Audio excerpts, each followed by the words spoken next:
di saya lagi.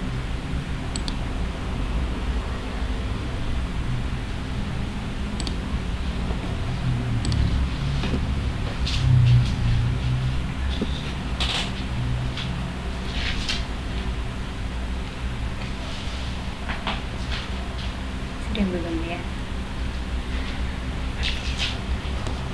Selamat siang semuanya. Tes apa suara saya terdengar? Terdengar, Bu. Oke, Terdengar, siap. Bu. Aman ya? Aman dan tentram. Siap.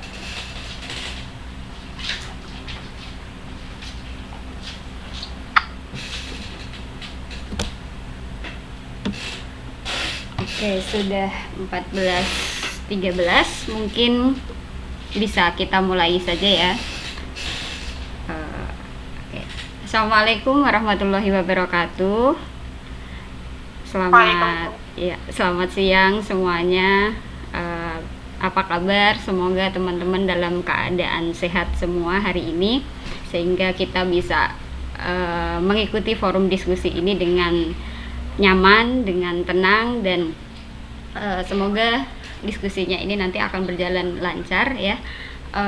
Saya ucapkan terima kasih pertama-tama kepada teman-teman semua yang udah meluangkan waktunya hari ini, dan saya mengucapkan berterima kasih juga pada teman-teman karena sudah tertarik gitu ya untuk mengikuti program pertama Infermia Talk 01 kita nyebutnya, dan hari ini kita mengambil tema seputar dunia penerjemahan, yaitu Translation in Digital Era, Trends Tools versus Translator gitu ya.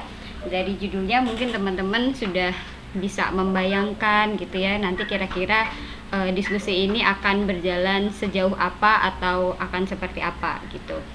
Nah, mungkin saya perlu sampaikan bahwa diskusi ini akan berjalan dengan sangat santai. Jadi teman-teman silahkan yang ingin sambil ngopi, sambil minum kopi atau sambil nyemil apa, siapkan saja, tidak masalah gitu ya. Karena kita akan diskusi santai di sini gitu ya.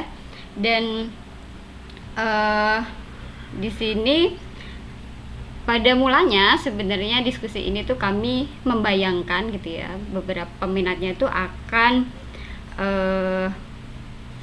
banyak yang berangkat dari kalangan mahasiswa gitu ternyata. Tapi ternyata ketika kami sebar infonya dan kita lihat jejak pendaftarannya gitu, banyak sekali yang mendaftar itu tidak hanya mahasiswa gitu, tapi juga para dosen gitu ya, yang sudah menjadi pengajar, bahkan beberapa juga sudah menjadi penerjemah secara profesional gitu. Jadi dan ada juga beberapa merupakan sudah saya lihat itu ibu doktor gitu ya, artinya sudah menjadi ahli bidang penerjemahan gitu. Saya sampaikan terima kasih sekali kepada Bapak Ibu dosen dan penerjemah ahli yang sudah ikut bergabung di sini. Nah, karena ternyata kita ini berangkat dari beragam kalangan gitu ya, saya berharap nanti kita bisa saling sharing gitu ya. Untuk teman-teman mahasiswa nanti boleh banget untuk bercerita gitu ya, gimana sih pengalaman teman-teman ketika belajar penerjemahan, kesusahannya di mana, kesulitannya di mana. Boleh sekali, bebas saja nanti saling bercerita. Dan teman-teman dosen dan tenaga ahli, mohon dengan sangat nanti bisa juga memberikan sharingnya, pengalamannya kepada teman-teman mahasiswa kita. Jadi kita nanti di sini justru bisa duduk bareng, menghilangkan sekat-sekat yang kita miliki gitu. Nah, mungkin saya perlu juga memperkenalkan Infermia ya, karena mungkin teman-teman baru sekarang ya lihat apa sih Infermia itu gitu. Jadi Infermia itu salah satu penerbit indie gitu ya, yang kami itu berbase camp berdomisili di Depok, Jawa Barat gitu. Nah, selain menerbitkan buku, mungkin teman-teman yang gabungnya tadi kurang dari jam 2 kurang bisa melihat slide video yang kami tampilkan tentang beberapa produk Invermia dan layanan yang ditawarkan oleh Invermia, seperti itu ya. Nah, selain menyediakan produk penerbitan buku, kami juga menyediakan layanan penerjemahan gitu. Sudah beberapa institusi, mahasiswa dari beberapa institusi yang menggunakan jasa dari Invermia, termasuk jasa penerjemahan maupun proofreading gitu ya. Nah, Bu Haira ini merupakan jangan Mbak Haira aja ya. Mbak Haira ini merupakan salah satu penerjemah dan editor di Invermia Publishing gitu. Dan hari ini Mbak Haira dengan senang hati akan berbagi akan berbagi sharing tentang pengalaman mengenai dunia penerjemahan kepada kita semua. Nah, mungkin saya bisa mengenalkan sedikit tentang profiling Mbak Haira. Mbak Haira itu menyelesaikan program S1-nya, program sarjananya di Universitas Negeri Yogyakarta, mengambil program studi English Literature, sastra Inggris, kemudian melanjutkan S2-nya di Universitas Gadjah Mada dengan beasiswa penuh dari Dikti BPPDN ya. Kemudian setelah itu sempat mengajar di Universitas Respati Yogyakarta dan juga menjadi instruktur di UII Silak, Universitas Islam Indonesia, dan saat ini Mbak Haira menjadi pengajar dosen di IAIN Syekh Nurjati Cirebon gitu ya. Itu adalah jejak pendidikan, riwayat pendidikan dan pengalaman mengajar pembicara kita, Haira Rizka. Nah, untuk pengalaman sebagai translator dan interpreter itu sangat banyak. Saya mungkin tidak bisa menyebutkan semuanya. Saya bisa menyebutkan 1-2 aja ya mungkin ya. Haira setelah lulus S1 itu sempat menjadi penerjemah di bidang kantor kerjasama di Universitas Negeri Yogyakarta. Kemudian juga menjadi banyak sekali. Mungkin yang terakhir aja ya. Yang terakhir itu menjadi interpreter di Simultaneous Interpreter for Midterm Conference of La Via Campesina di Afrika. Nah, selain menjajaki dunia pendidikan sebagai pengajar dan sebagai translator, Haira juga berkarya melalui buku dengan beberapa judul terbitan yang berkaitan dengan bahasa Inggris. Itu lebih dari 10. Mungkin saya bisa menyebutkan 5 diantaranya saja. Ada English for Nursing, Master Pocket IELTS, Simple and Easy TOEFL, dan Mega Bank of Grammar. Masih banyak lagi gitu. Nah, maka hari ini saya kira beruntung sekali kalau Mbak Haira bisa dengan senang hati berbagi pengalamannya di dunia penerjemahan dengan kita semua. Nah, mungkin saya perlu ya menyampaikan gimana nanti aturan main dari diskusi ini. Mungkin Mbak Haira karena saya kira sudah menyiapkan slide PowerPoint, Mbak Haira akan memberikan pemaparannya dulu sampai selesai ya, dan setelah itu bisa dilanjutkan dengan forum diskusi. Kita bisa bertanya dan menjawab, siapapun nanti bisa saling nimbrung. Tetapi mohon maaf karena ini kan pesertanya banyak, jadi saya untuk menjadikannya lebih efektif, nanti mungkin teman-teman bisa menyampaikan pertanyaannya, atau mungkin yang ingin berkomentar bisa chat dulu di forum chat ya, misalnya namanya saya ingin berkomentar atau saya ingin bertanya. Kemudian saya akan memanggil atau menyebutkan nama teman-teman untuk menyampaikan apa yang ingin dipertanyakan gitu ya. Saya kira cukup itu dulu. Mbak Haira, apakah sudah siap? Oke, terima kasih. Ya, silakan. Saya cek file dulu. Ya. Bisa dibaca teman-teman? Teman-teman kelihatan slide-nya nggak ya yang di-share sama Mbak Haira? Belum. Oh, belum kelihatan, Mbak. Belum. Ya, Sudah kelihatan? belum. Oh, belum ya, sebentar.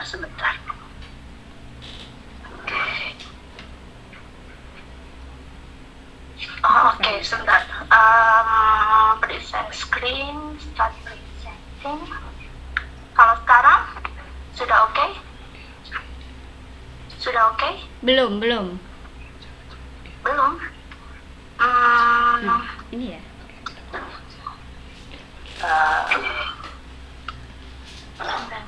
Padahal sudah coba saya. Oke, stop presenting. Oh, sudah ya? Iya, saya sudah coba Udah. present screen. Bagaimana teman-teman, sudah kelihatan? Saya membuka PowerPoint, apakah teman-teman bisa membuka? Sudah. Sudah, tapi tidak terlalu jelas. Ya, karena belum saya play. Tapi sudah kelihatan ya? Kalau yang ini sudah jelas? Kalau ini sudah jelas ya? Sudah. Oke. Oke, terima kasih. Saya mulai? Ya, boleh. Oke, terima kasih. Assalamualaikum warahmatullahi wabarakatuh. Selamat siang teman-teman semua. Senang sekali hari ini kita bisa berkumpul bersama untuk berdiskusi bersama tentang dunia translation, penerjemahan.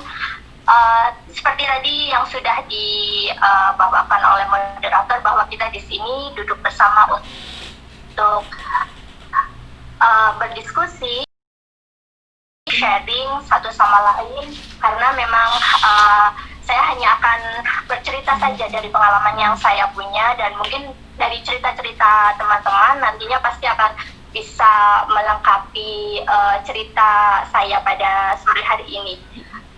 Jadi judulnya yang kita pilih adalah Translation in Digital Era, Trans Tools versus Translators. Kenapa judul ini diambil? Karena memang tidak bisa dipungkiri bahwa sekarang ini kita hidup di tengah-tengah teknologi, sehingga semuanya sudah berkaitan dengan teknologi, bahkan di dunia penerjemahan sekalipun. Jadi ini untuk teman-teman yang mungkin kemudian ingin menjadi seorang penerjemah atau ingin menerjemahkan khusus untuk diri sendiri aja misalnya, maka teknologi akan sangat membantu sekali, terutama di dunia penerjemahan kita.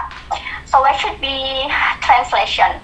Pertama, kenapa sih kita harus ngomongin translation terlebih dahulu? Yang pasti dengan translations itu kita akan bisa berbagi pengetahuan dan juga budaya gitu. Bayangkan kalau misalnya tidak ada translations, maka kita nggak akan bisa berbagi cerita tentang novel Harry Potter ke teman-teman yang lain, misalnya seperti itu. Atau buku-buku yang kita baca itu akan sangat terbatas sekali kalau hanya menggunakan sumber referensi dari bahasa Indonesia aja. Kemudian translations itu juga pastinya runs commercial activities. Di dunia ekonomi global ini, mau nggak mau kita harus kemudian bisa berkomunikasi dengan banyak orang dengan menggunakan bantuan bahasa komunikasi, entah itu bahasa Indonesia, bahasa Inggris, bahasa China, misalnya Prancis. Tetap kita membutuhkan yang namanya translation. Kemudian translation juga memungkinkan kita, apalagi di zaman sedang WFH seperti sekarang ini, memungkinkan kita untuk mendapatkan digital literacy dan entertainment. Teman-teman bisa nggak sih bayangin bagaimana jadinya kalau tidak ada translation? Jadi kita nonton drama Korea tanpa ada translation, kita nonton The World of the Married tanpa translation, itu pasti akan sangat kurang greget menurut saya. Gitu. Atau misalnya main game kemudian dengan menggunakan bahasa Rusia yang kita nggak paham tanpa ada translation ke bahasa Inggris lah seenggaknya. Pasti kita bingung, agak sedikit bingung sih. Jadi kemudian translation itu benar-benar membantu kita sekali untuk bisa mendapatkan digital literacy dan juga entertainment. Kemudian juga translation itu memungkinkan kita untuk bisa berkomunikasi dan juga break barriers. Jadi karena memang dengan translation itu kita bisa ngobrol dengan siapapun. Hal yang paling mudah ya seenggaknya itu kalau kita saling kalau kita lagi mengunjungi suatu tempat di negara lain yang rasanya berbeda dari kita, mungkin dengan translation maka kita bisa berkomunikasi dan kita bisa mendapatkan banyak hal dari apa yang kita kunjungi. Dan terakhir, yang paling penting, terutama buat saya, so translations itu pastinya dia promises a plethora of financial profits. Mau nggak mau memang translation itu sangat promising sekali teman-teman. Jadi kalau misalnya teman-teman yang ada yang masih kuliah, kemudian masih meraba-raba saya besok mau jadi apa ya kira-kira, mungkin translation bisa menjadi salah satu pilihan teman-teman nantinya setelah teman-teman ingin lulus dan kemudian ingin bekerja, karena promises a plethora of financial profits cukup lumayan lah. Dan ini memang penting sekali buat banyak orang. Oke. Karena saya majornya ada di bahasa Inggris, maka saya pengen ngasih beberapa gambaran apakah penerjemahan bahasa Inggris itu promising atau tidak. Ini adalah data yang saya ambil, bahasa yang digunakan di dunia ini ternyata 27% itu menggunakan bahasa Inggris, dan ada 24% itu menggunakan bahasa China. Apalagi China itu kan the second largest ekonomi di dunia ini, sehingga memang banyak sekali kemudian menggunakan bahasa China. Nah, jadi kalau misalnya teman-teman kemudian memetakan diri besoknya ingin menjadi seorang penerjemah, itu cukup menjanjikan. Kalau menurut saya ada banyak sekali bahasa yang digunakan dalam bahasa Inggris. Apalagi hal yang paling mudah biasanya teman-teman yang berada di dunia akademis, mereka dituntut untuk menulis jurnal dan sebagainya, dan itu menggunakan bahasa Inggris. Jadi memang cukup banyak sekali sih. Lalu disusul dengan bahasa Spanyol, Jepang dan sebagainya. Other languages itu mungkin termasuk di sini, di dalamnya adalah bahasa Indonesia gitu. Kenapa kemudian bahasa Inggris cukup banyak? Karena memang dia bahasa internasional. Kenapa China the second largest language yang digunakan? Mungkin karena memang ekonomi di China itu cukup kuat, sehingga mau tidak mau orang kemudian harus menggunakan bahasa China, dan juga China berada di mana-mana ya, begitu. Nah, penerjemahan sendiri teman-teman ada dua jenis ya. Kalau dari segi era, mungkin kita bisa melihat ada yang namanya traditional translation, kemudian kalau sekarang kita bisa tahu ada yang namanya modern translations. Kalau secara tradisional, penerjemahan secara tradisional itu dia relies on human, jadi sangat bergantung sekali dengan manusia, dengan translator sebagai seorang penerjemah. Karena memang hingga sampai sekarang bahkan human itu atau translator itu masih menjadi key tool, alat utama untuk menerjemahkan, karena memang nanti ada beberapa hal yang nggak bisa diterjemahkan oleh mesin. Nanti akan saya coba share ke teman-teman. Untuk translation, penerjemahan sendiri ada dua jenis. Kita punya translators for document or written translation, jadi penerjemahan untuk dokumen atau yang tertulis itu biasanya disebut sebagai penerjemah. Kemudian untuk oral translation itu kita sebut sebagai interpreters, dan interpreters pun nanti dibagi lagi menjadi dua. Jadi teman-teman yang mungkin masih kuliah dan masih ingin meraba-raba kira-kira saya ingin apa besok. Nah, ingin menjadi apa? Jadi translator dan interpreters bisa menjadi salah satu pilihan untuk teman-teman. Tidak harus kalian yang lulusan dari pendidikan bahasa Inggris atau sastra Inggris, tapi kalau memang teman-teman memiliki kemampuan dalam penerjemahan atau dalam berbahasa Inggris, tidak masalah, karena saya pun juga punya beberapa teman penerjemah yang dia itu bukan dari bahasa Inggris. Jadi ada yang misalnya dia lulusan HI, bahkan ada yang sosiologi, ada yang dari bidang-bidang lain, karena memang mereka memiliki kemampuan itu. Begitu sih. Oke, nah bagaimana kemudian penerjemahan di era modern seperti sekarang ini? Jadi kalau kita tahu bahwa di era modern seperti sekarang ini, segala sesuatunya itu sudah digantikan oleh mesin. Tidak segala sesuatunya ya, hampir banyak hal yang sudah digantikan oleh mesin. Banyak sekali pekerjaan yang kemudian itu terhapus kayak gitu, karena sudah digantikan oleh mesin. Nah, mesin itu dia sebenarnya bermanfaat bagi manusia, somehow saya boleh bilang seperti itu. Tetapi di sisi lain juga ada beberapa kendala sih, karena adanya mesin, dan terutama ketika kita berbicara tentang dunia penerjemahan, maka dunia penerjemahan sendiri pun tidak luput dari adanya pengaruh mesin. So kita boleh bilang secara sejarahnya penerjemahan sudah menggunakan mesin translation sudah dibuat dari mulai tahun 30-an, meskipun itu masih sangat sederhana. Kemudian di tahun 90-an itu kemudian sudah ada yang namanya computer assisted translation tools, dan itu mulai bagus, dan sampai sekarang ada banyak sekali CAT yang digunakan di dunia penerjemahan. Nanti akan berikan beberapa contoh beberapa tools yang bisa teman-teman gunakan.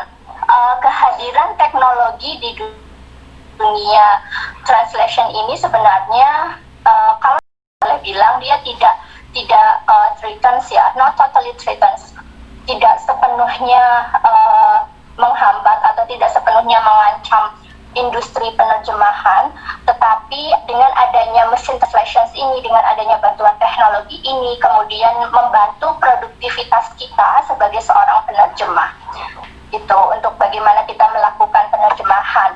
Bahkan teman-teman yang tidak memiliki keilmuan di bidang penerjemahan sekalipun bisa kemudian menjadi seorang penerjemah untuk dirinya sendiri, sehingga bisa memungkinkan adanya international communications. Misalnya saja kalau kita let's say jalan-jalan ke Jepang dan kita tidak bisa bahasa Jepang, dengan menggunakan mesin kita bisa kemudian langsung berkomunikasi dengan orang Jepang. Misalnya cukup untuk bertanya tentang arah dan sebagainya.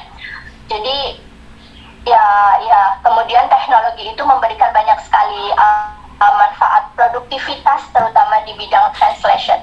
Kemudian juga adanya teknologi ini dia juga memberikan inovasi di dunia penerjemahan, sehingga dunia penerjemahan itu menjadi jauh lebih produktif, jauh lebih efisien, jauh lebih simpel dibandingkan kita menerjemahkan dengan cara yang manual. Jadi seperti kita dapat source yang banyak sekali, kita dapat bantuan yang banyak sekali, sehingga pekerjaan kita akan jauh lebih mudah.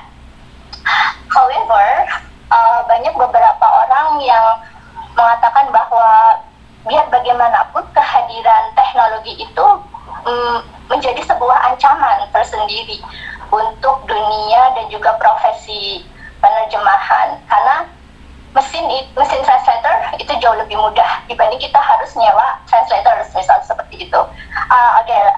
Sebut saja misalnya interpreters, itu kan biasanya beberapa orang yang ingin mengambil data atau ingin berkunjung ke beberapa tempat yang mereka tidak mengenal bahasanya, mereka bisa hire interpreters, penerjemah lisan.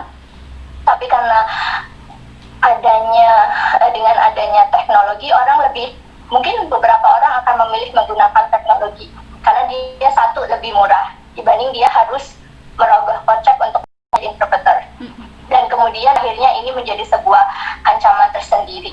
Dan apalagi teknologi itu kan selalu canggih ya, selalu baru, dari Microsoft, Google dan sebagainya. Mereka selalu memperbaharui artificial intelligence yang mereka buat, sehingga beberapa orang kemudian merasa wah ini sangat returns banget nih. Ambil contoh yang paling gampang aja, mungkin beberapa teman-teman yang diminta untuk membuat jurnal, kemudian dengan keterbatasan pilihan, daripada saya bayar ke penerjemah mahal, jadi lebih baik saya pakai Google Translate aja. Terus juga nggak dibaca-baca banget katanya gitu. Ya ada beberapa yang seperti itu. Ya itu mungkin menjadi salah satu kendala, kemudian akhirnya beberapa orang lari dari menggunakan jasa penerjemah, meskipun hasilnya tentu sangat jauh sekali ketika kita menggunakan Google Translate dengan menggunakan jasa penerjemah sendiri begitu. Selanjutnya ada apa aja sih transtools yang bisa kita pakai? Teman-teman bisa, yang paling mudah teman-teman bisa tahu ada Google Translate. Ini paling mudah sekali, dan kita mungkin sering sekali menggunakan Google Translate.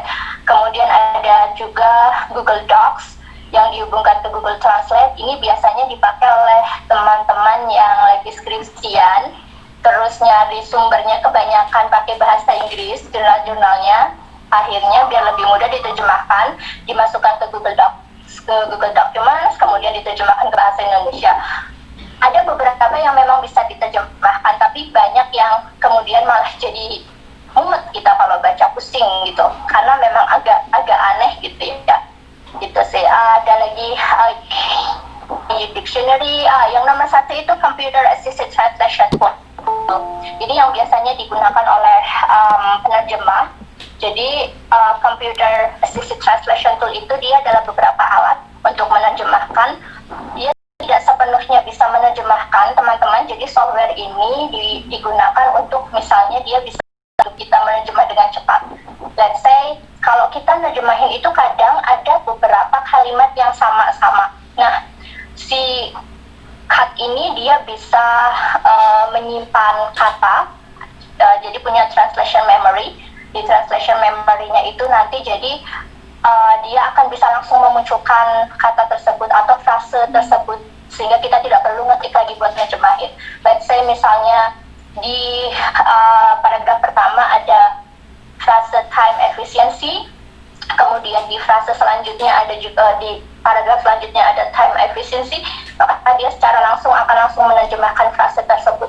Tidak hanya dalam satu file, bahkan kalau di file-file lain yang beberapa kosakata yang sejenis, atau misalnya frase-frase terminologi yang sejenis, itu bisa sekali sangat-sangat membantu kalau kita menggunakan CAT ini. Jadi kita tidak perlu menerjemahkan lagi karena dia terminologinya sama. Saya pernah misalnya dapat klien dari Amazon, jadi dia itu ingin launching beberapa Amazon yang internet, launching beberapa produk mereka, kemudian dia membuat berita. Jadi beritanya itu di beberapa koran. Setelah itu, karena dia memang mengundang wartawan gitu ya, mengundang media, lalu sebagai laporannya diterjemahkan ke dalam bahasa Inggris. Jadi ada beberapa terminologi yang sama, istilah yang sama, karena satu event atau satu press release yang kemudian ditulis oleh beberapa media itu kan mesti isinya sama. Nah, kalau kita menerjemahkan secara manual, maka kejadian itu, atau misalnya hal-hal yang sama dari beberapa koran itu akan kita ketik atau kita terjemahkan secara berulang-ulang. Tapi dengan bantuan computer assisted translation tool ini, maka yang sama tidak perlu kita ketik, dia akan secara otomatis muncul di situ begitu. Apalagi kalau teman-teman bekerja untuk dunia industri yang memang sangat komersial, itu mereka akan minta kita cepat gitu. 1 jam bisa berapa Mbak, bisa berapa naskah, misalnya mereka minta seperti itu. Karena memang mereka harus cepat ya sharing information, apalagi mereka juga sedang berkompetisi dengan service-service yang lain, sehingga ya informasi yang mereka berikan itu harus cepat. Nah, itu juga yang menuntut kita sebagai seorang penerjemah yang membantu mereka share their information, itu juga harus bekerja lebih cepat lagi. Cepat aja nggak cukup, tetapi cepat namun harus akurat gitu. Oke, kemudian ada juga Microsoft Translator, ada STL Traders dan lain sebagainya.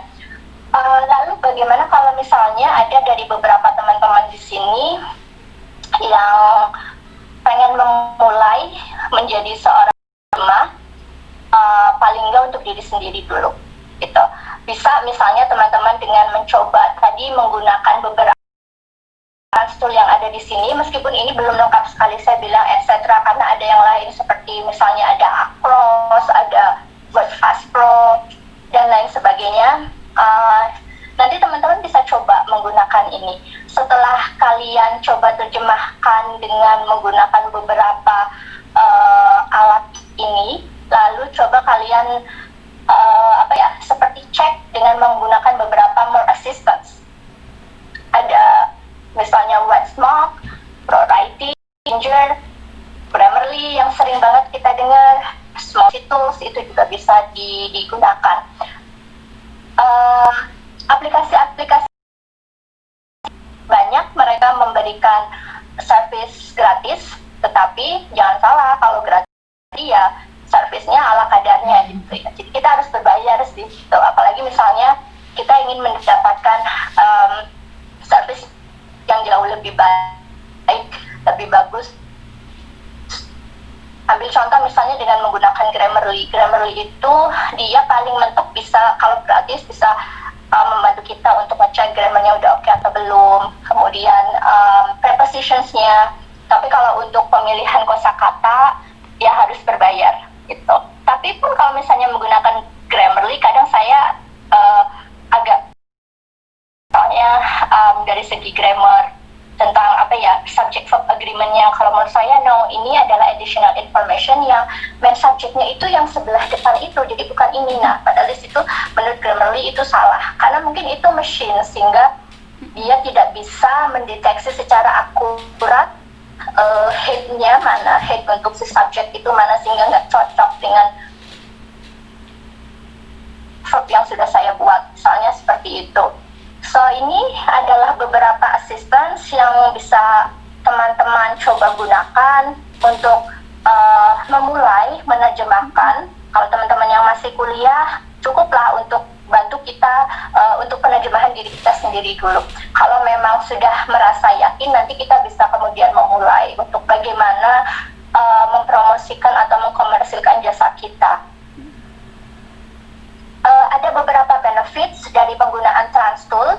Jadi meskipun tadi threatens industri penerjemahan, tapi dia tetap ada benefitsnya. Pertama, aplikasi tools itu dia bisa memberikan bantuan terminologi yang tepat seperti apa, kemudian maintain consistency, kemudian juga ada proofreading. Jadi proofreading kalau grammarnya salah, kadang kan kita luput ya, oh ya harusnya singular, oh ya harusnya plural. Konsistensi juga oke, kalau misalnya kita menerjemahkan terminologi, kalau di awal kita misalnya terjemahkan dengan kata bakso itu meatball, maka ketika any paragraphs ditemukan kata bakso, pasti dia akan langsung menggunakan istilah meatball seperti itu. Jadi akhirnya konsistensi dari penggunaan istilahnya itu ada. Karena kadang kalau misal kita tidak menggunakan TransTool, kita sering lupa, apa ya istilahnya, lalu ganti-ganti, dan itu akan sedikit membingungkan untuk pembaca. Lalu yang kedua, tentunya dengan menggunakan TransTool itu proses penerjemahan itu akan sangat efisien, energi kita juga nggak banyak dibuang-buang. Kenapa? Karena tadi ada beberapa istilah yang sama, kemudian konteks-konteks yang bukan konteks ya, tetapi mungkin frase yang sama, itu tidak perlu diterjemahkan karena dia secara otomatis muncul di softwarenya atau di aplikasinya. Jadi energi kita sedikit berkurang. Lalu bahkan kalau misalnya di file-file yang sebelumnya pun, kalau kita dapat project dari satu perusahaan misalnya, pastikan dia akan memberikan project yang topiknya sama lah. Nah itu akan dari beberapa file yang sudah kita simpan sekalipun, itu pasti sudah bisa langsung ke-detect oleh si mesin itu. Jadi kita nggak perlu mikir, aduh apa nih terjemahannya apa ya, lupa lagi buka-buka filenya. Kita tidak perlu melakukan itu karena mesin yang akan melakukan hal tersebut. Kemudian juga kalau misalnya teman-teman ingin menerjemahkan dari satu file, misalnya PDF, itu tidak kemudian perlu kita harus convert dulu ke Word, atau nanti terus udah jadi di-convert lagi ke PDF. Jadi kalau kita pakai tools, itu secara langsung kita bisa kerja dengan beberapa format yang berbeda gitu. Dari web misalnya itu juga beda. Nah itu kan sangat enak banget ya, jadi menghemat energi kita. Kemudian tools juga memberikan alignment, kesamaan seperti itu, tentang bagaimana kita bisa mengecek penerjemahan yang sudah pernah kita lakukan sebelumnya, seperti itu, dan itu sangat-sangat membantu sekali. Misalnya teman-teman menerjemahkan novel, kemudian menerjemahkan novel, ada beberapa istilah yang di chapter-chapter sebelumnya, di beberapa file sebelumnya, itu nanti oleh si mesin akan langsung dibantu dicarikan gitu. Kemudian nomor 1 dan nomor 4 saya sama ya. Kemudian juga memberikan beberapa bantuan, ya tadi sama seperti di nomor 2, memberikan beberapa bantuan sumber untuk beberapa jenis file yang berbeda, sehingga kita tidak perlu meng-convert file dari satu jenis ke jenis yang lain, karena akan lebih cepat. Mungkin selama ini teman-teman menerjemahkan di Microsoft Word kayak gitu, tapi mungkin ketika di dunia industri kita akan bisa menemukan file dari berbagai jenis bentuk, sehingga dengan menggunakan teknologi itu akan sangat mudah sekali dan membantu. Apakah kemudian kita harus selalu menggunakan mesin? Nah, bagaimana kalau misalnya kita lihat seperti ini, teman-teman? Jadi kalau kita pakai mesin, coba kita terjemahkan. Saya pakai Microsoft Translator, misalnya, saya sedang mencuci piring. So, terjemahannya itu akan menjadi I was washing the dishes, gitu. Nah, dalam ilmu bahasa itu ada yang namanya collocation. Jadi, collocations itu adalah sandingan kata. Jadi setiap kata ketika mau dituliskan dia sudah punya pasangannya, sehingga tidak bisa diganti-ganti. Kalau misalnya kita ganti, yang terjadi adalah tulisan kita kurang enak dibaca sama native speakers, misalnya begitu. Nah, harusnya istilah mencuci piring dalam bahasa Indonesia itu tidak kita terjemahkan washing the dishes, tetapi lebih natural ketika kita menggunakan doing the dishes. Nah, hal-hal yang seperti ini belum bisa dilakukan oleh mesin, karena ini adalah masalah collocation. Bagaimana sanding kata itu bisa dideteksi oleh mesin. Sekilas mungkin terasa benar gitu ya, I was washing the dishes, tetapi kurang natural bahasanya. Atau misalnya kita menerjemahkan idioms, pasti juga lumayan susah. It's raining cats and dogs. Lalu diterjemahkan sama Google Translate, hujan kucing dan anjing. Saya khawatir tentang bagaimana anak-anak saya akan sampai di rumah. Dari pertama aja udah menggelitik terjemahan ini. Lalu di bagian belakang mungkin agak enak sih, gitu. Tetapi akan jauh lebih informatif lagi kalau misalnya di bagian belakangnya kita agak rubah sedikit. Sekarang sedang hujan lebat dan saya khawatir bagaimana anak-anak saya dapat pulang ke rumah. Agak sedikit saya rubah. Kenapa? Agar informasi yang ada dalam source text-nya, sumbernya itu lebih mudah dipahami oleh pembaca di target language. Jadi dari bahasa Inggris ke bahasa Indonesia, di bahasa Indonesianya akan jauh lebih mudah untuk dipahami, sehingga sebagai seorang penerjemah kemudian kita bisa melakukan adjustment. Adjustment itu apa ya? Kita bisa melakukan adjustment, kita bisa melakukan beberapa penyesuaian sehingga terjemahan yang kita buat mungkin terdengar enak seperti itu.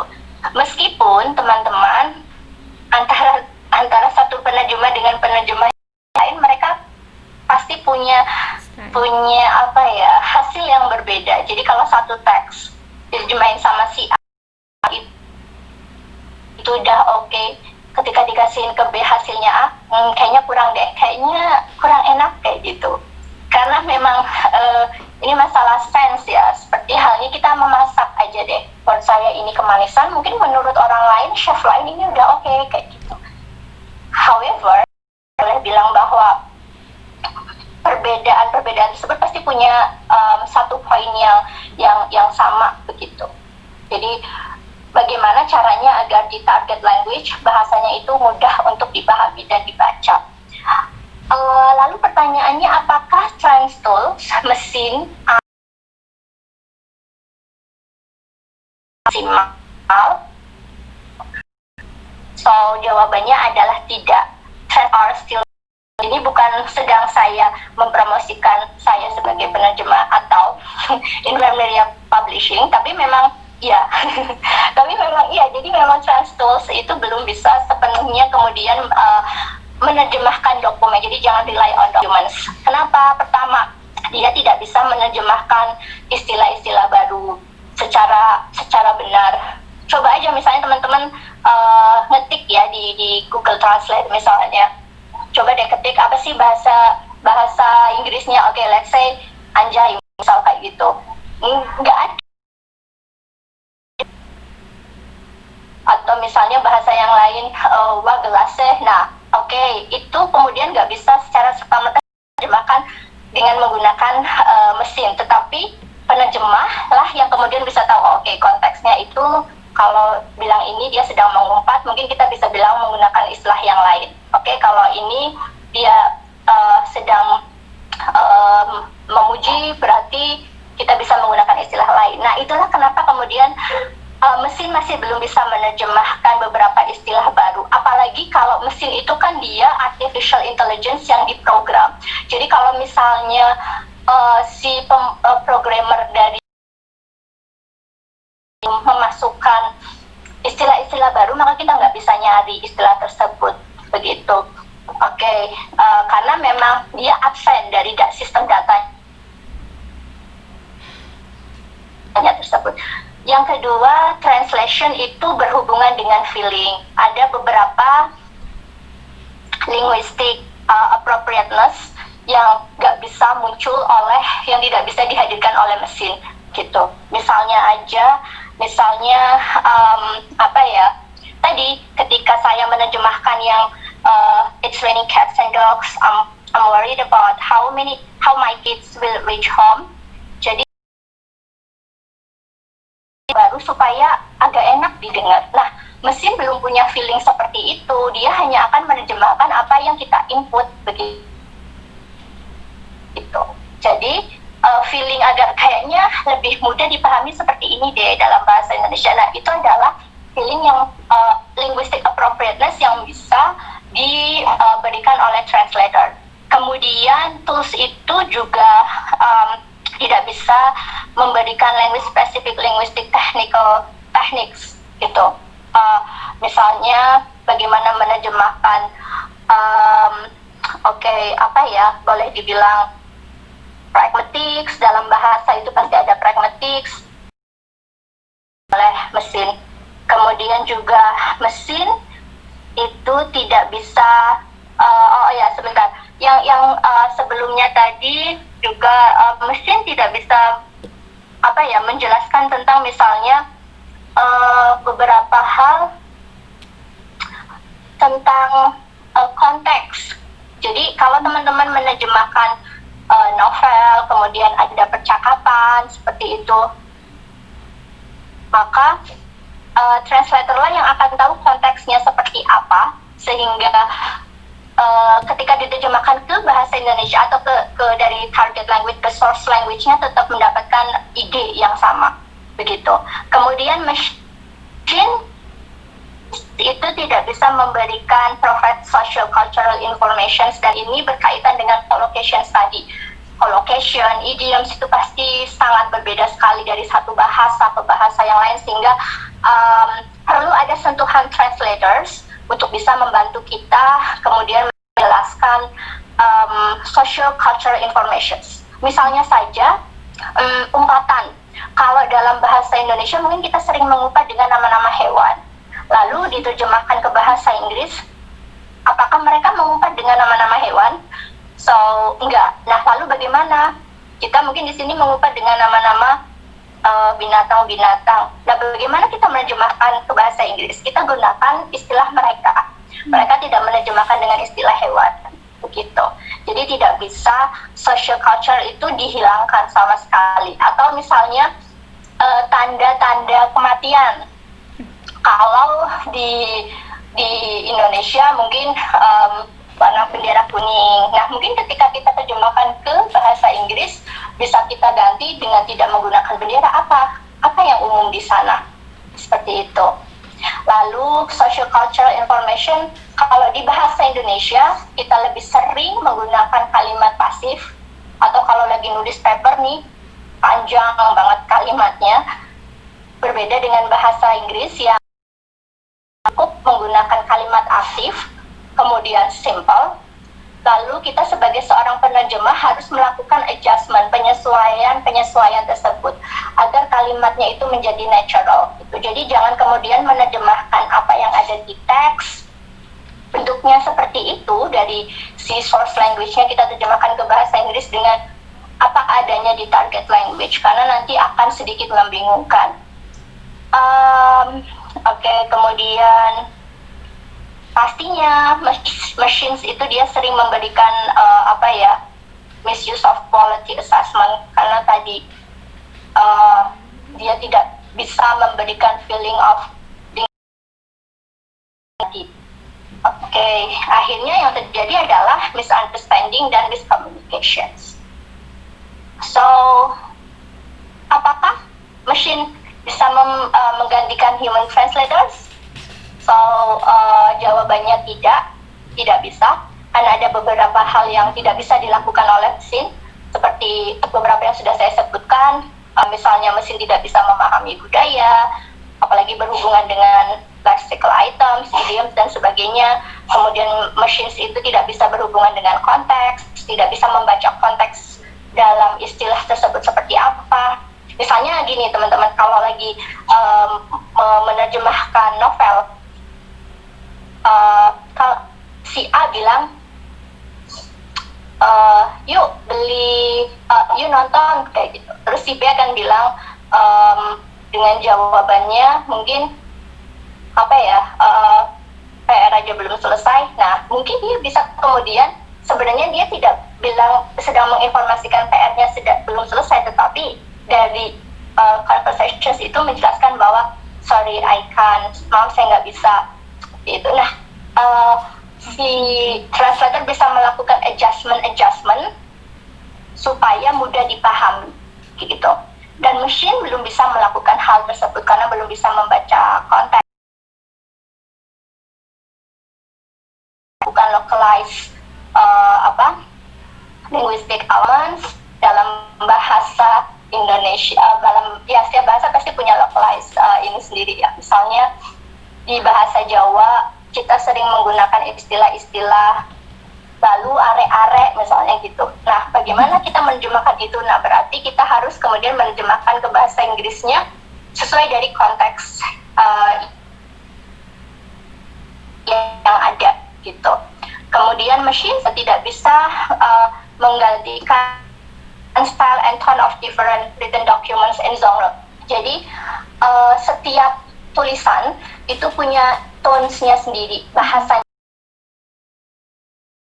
merupakan hal tersebut. Jadi misalnya gini, kalau kita sedang menulis dalam bahasa Indonesia, well, orang Indonesia itu sering sekali, bahkan saya, menulis itu terlalu bertele-tele, flamboyan bahasanya. Nah, dalam bahasa Inggris kita harus melakukan adjustment tersebut begitu. Karena tidak kemudian kita bisa melakukan itu. Apalagi kalau misalnya teman-teman menerjemahkan peribahasa misalnya. Nah, bagaimana? Apakah mesin bisa melakukan itu? Tidak bisa. Jadi kita tidak bisa rely on machine, well especially untuk jenis teks yang berbeda. Well, finally translations itu tidak bisa selesai tanpa adanya human touch. Jadi memang mau tidak mau harus ada sentuhan manusia. Well, the question will be, jadi gimana nih? Ada mesin yang katanya membantu, tapi dia nggak sepenuhnya bisa perfect melakukan penerjemahan. Nah, yang machine ya, dia itu bisa provide search engine, fast search engine, time efficiency, energi juga, memberikan kemudahan dalam menerjemahkan. Sedangkan kalau manusia itu bisa memberikan interventions, bantuan supaya kualitas penerjemahannya menjadi mudah dibaca, dan ide atau meaning yang ada di source dan target language-nya itu tidak hilang. Maka yang bisa kita lakukan adalah dengan mengkombinasikan engage dengan machine, dengan IT, dengan teknologi, sehingga hasil terjemahannya itu satu bagus, akurat, well, in the end kita bisa earning much more karena kita bisa mengerjakan yang lain dibandingkan misalnya kita tidak menggunakan mesin sama sekali, misalnya begitu. So, ada beberapa strategi dalam penerjemahan. Jadi ingat teman-teman, menerjemahkan itu adalah bentuk dari mediasi cultural communication. Jadi hasilnya itu harus equivalent, harus sama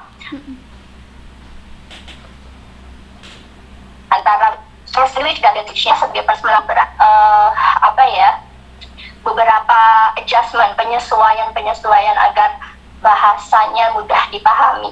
Yang kedua, kita harus juga menguasai antara target dan source language-nya. Jadi kalau mau jadi penerjemah itu nggak cuma cukup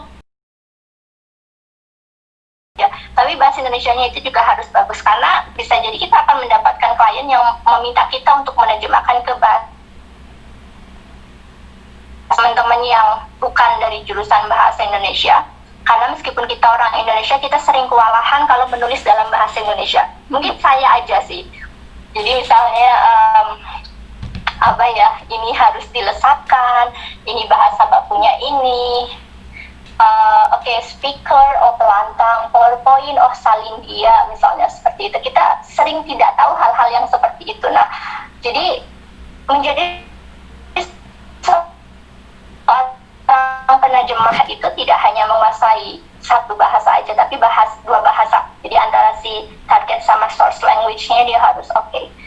Kemudian perlu juga memahami translation theories. Kenapa kita harus paham beberapa teori penerjemahan? Meskipun saya tidak kuliah di jurusan penerjemahan, jadi teori penerjemahan itu sebenarnya dia bisa membantu kita untuk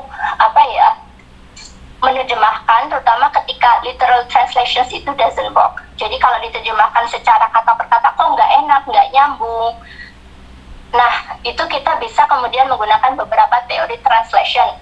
Misalnya ada teori Scopus itu jadi menerjemahkan udah yang penting maknanya sampai kayak gitu, dengan bentuk yang beda atau dengan struktur yang beda. Well, that's fine, itu bisa. Tapi ada juga beberapa yang teman-teman yang dia kuliah penerjemahan, kualitas penerjemahannya tidak jauh lebih bagus daripada yang dia tidak kuliah di penerjemahan. Kenapa bisa seperti itu? Karena orang kalau tahu ilmunya malah jadi pusing. Jadi karena mungkin oke, ternyata kalau dijemahin ini harus ini, jadi harus teorinya seperti ini, karena mungkin terlalu banyak teoris yang diketahui, maka kemudian menerjemahkannya tidak jauh lebih bagus daripada mereka yang lebih banyak belajar teori di lapangan dari praktek seperti itu.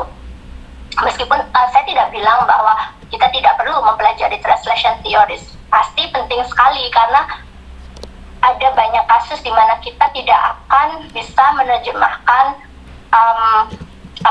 teks secara literal, sehingga kita perlu strategi, kita perlu cara, kita perlu gimana caranya biar mudah dipahami, ya tadi dengan menggunakan translation theories. Celah-celahnya itu bisa dibaca di translation theories. Jangan langsung menerjemahkan dari target language ke source language, karena dua bahasa itu pasti linguistiknya beda. Paling gampang bahasa Indonesia dan bahasa Inggris, misalnya di bahasa Indonesia itu berarti diterangkan menerangkan, kalau bahasa Inggris menerangkan diterangkan, kebalikannya. Nah, hal-hal yang seperti itu harus kita ketahui. Bahasa Indonesia lebih sering menggunakan pasif, bahasa Inggris menggunakan aktif, misalnya gitu.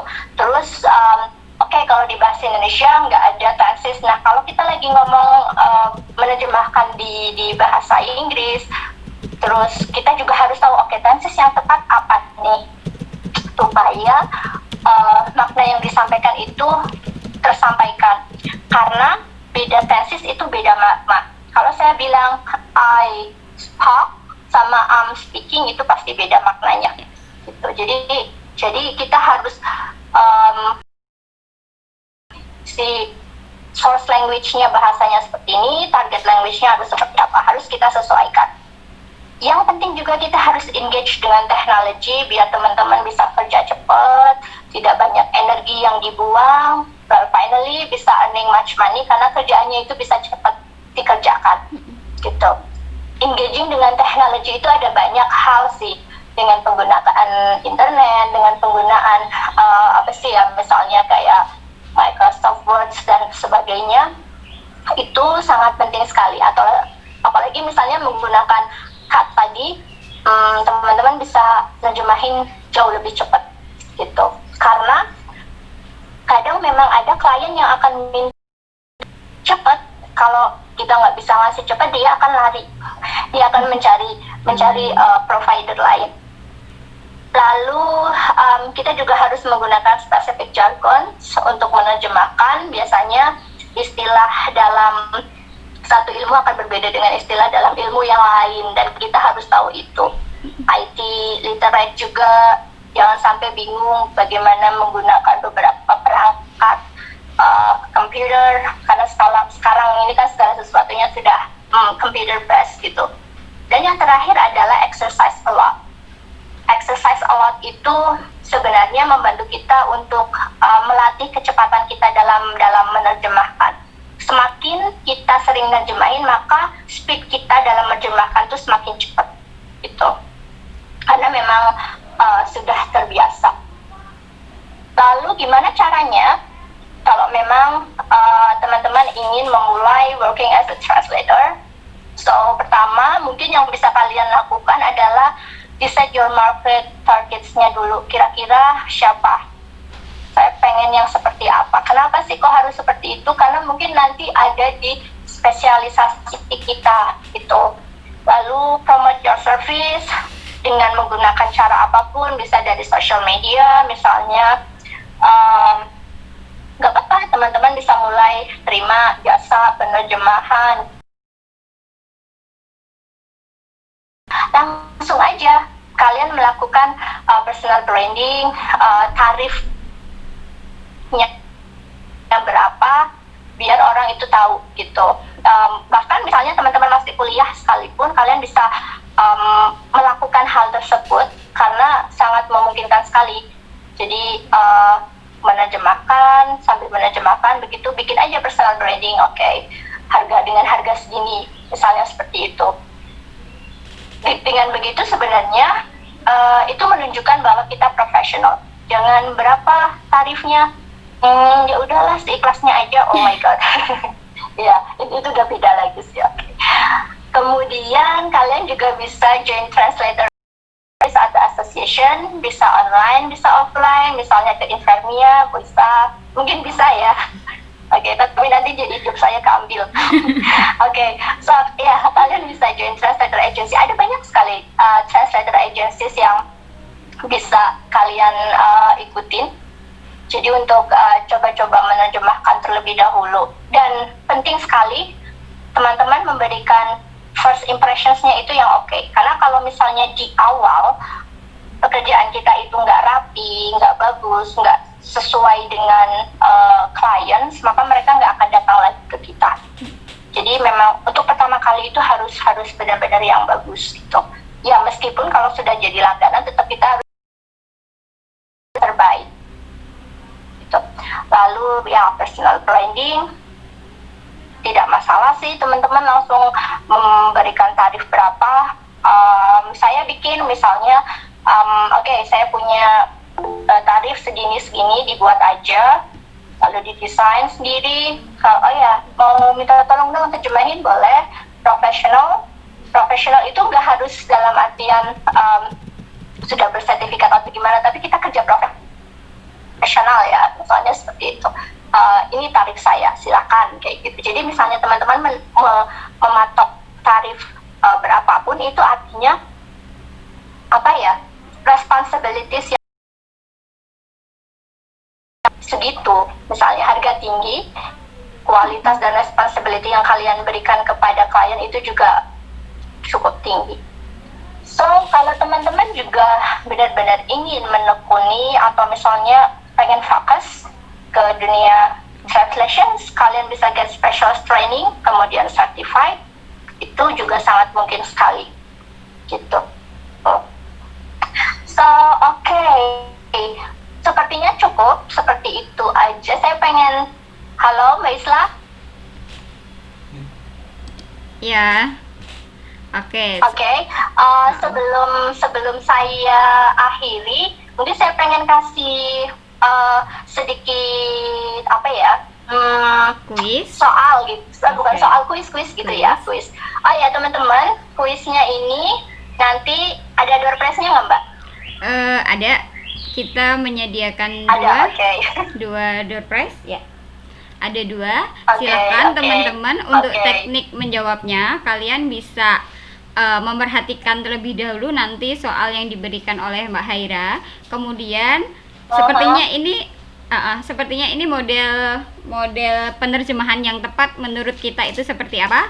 Cukup mudah, sangat mudah. Teman-teman cukup mengetik pilihan jawaban teman-teman di forum chat ya, forum ini. Oke. Ketik aja A atau B seperti itu. Nah, tapi Oke, karena ini oke. pesertanya banyak, nanti kita pilihnya acak ya, walaupun pasti banyak yang Oke. benar. Oke, siap-siap teman-teman. Oke. Door prize-nya apa Mbak Isla? Misalnya TV 15 inch atau Karena kita Masih bukan rahasia, ya? perusahaan elektronik gitu ya. Jadi karena kita perusahaan literasi, kita akan kirimkan satu buku ya untuk masing-masing peserta. Oke. Ya. Oke, terima kasih. Ya. Jadi ini cukup mudah. Menurut teman-teman gimana ketika kita mau menerjemahkan dari kalimat-kalimat berikut ini? Nomor 1 dulu ya, saya punya gini. Para pengungsi telah mendapatkan bantuan dari dari pemerintah Provinsi Jakarta. Oke. Para pengungsi telah mendapatkan bantuan dari pemerintah Provinsi Jakarta. Apakah A, the refugees received assistance from the provincial government of DKI Jakarta, or B, the displaced people received assistance from the provincial government of DKI Jakarta? So you can choose one of the answers, then type your answer. Silakan ditulis di kolom chat. Kita tunggu atau mau langsung aja ke soal yang kedua, Mbak? Tunggu sebentar karena masih crowded ininya. Oke, Cukup oke. sekali Kita tunggu saja ya teman-teman jawabnya. Kami sudah mencatatnya, maksudnya sudah melihatnya? Cukup sekali aja. Oke. Sepertinya oke. kok jadi A semua ini, A semua pilihannya. Semua. Nanti perlu kalau udah selesai perlu aku kasih jawabannya nggak? Jawabannya apa gitu? Iya. Oke, kita tutup ya. Soal. Oke, kita tutup. Siap, udah kita tutup. Oke. Di Soal yang nomor 2. Soal yang nomor 2 adalah Universitas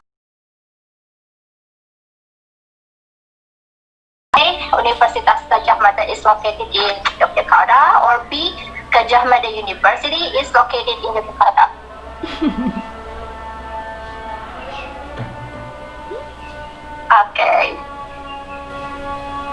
Oke,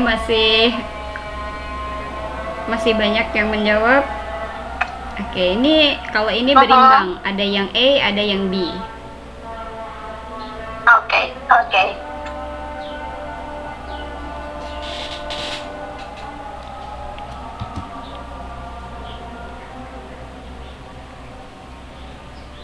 Oke, sepertinya cukup.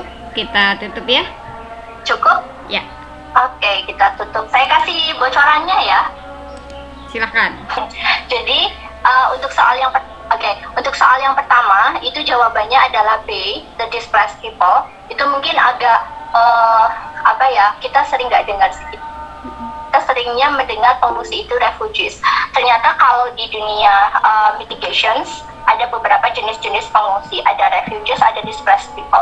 Bedanya kalau pengungsi yang masih dalam satu negara itu namanya displaced people, tetapi kalau pengungsi yang sudah antar negara itu namanya refugees. Jadi kalau orang Jakarta kena banjir itu the displaced people. Tapi warga Rohingya itu mereka kemudian mengungsi ke Bangladesh.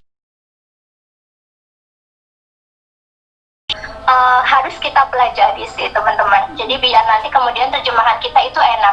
Atau kalau kita nerjemahin dari bahasa Inggrisnya ke bahasa Indonesia, kita bisa tahu ternyata ini bukan orang yang dipindahkan. Orang yang dipindahkan kurang enak. Akan jauh lebih simpel kita bilang pengungsi. Meskipun kemudian beda sih ya. Kemudian yang nomor 2 jawabannya itu adalah A. Kalau tadi nomor 1 B, nomor 2 E, Universitas Gadjah Mada. So, nama itu nggak perlu diterjemahkan, gitu. Jadi nama itu nggak perlu diterjemahkan. Meskipun kemudian banyak institusi yang kalau orang Jawa bilang itu nginggrisan. Kemudian semuanya diterjemahin. Universitas Islam Negeri State Islamic University. Nanti kalau orang bule mau nyari dengan menggunakan State Islamic University, kesusahan dia karena di web adanya UIN misalnya gitu. Nah, akan jauh lebih mudah. Nama itu tidak perlu kemudian diterjemahkan. Atau namanya siapa Mbak Jamilah, dan dalam bahasa Inggris what's your name? Beautiful. Kita nggak perlu menerjemahkannya seperti itu karena dia proper names. Meskipun kemudian beberapa institusi mereka menerjemahkan nama-nama mereka, tapi ada beberapa institusi yang karena ini nama tidak diterjemahkan. Itu nggak perlu diterjemahkan gitu. University of Buffalo kita terjemahin ke bahasa Indonesia jadinya apa dong? Masa Universitas Kerbau kayak gitu kan nggak mungkin, karena itu nama gitu. Jadi kita tidak perlu menerjemahkannya. So, begitu saja. Saya rasa cukup. Mungkin teman-teman sekarang bisa gantian sharing dan berbagi pengalaman teman-teman masing-masing. Itu Mbak Isla, terima kasih. Sorry, masih ke mute. Oke, terima kasih sekali Mbak Haira, lengkap sekali dari mulai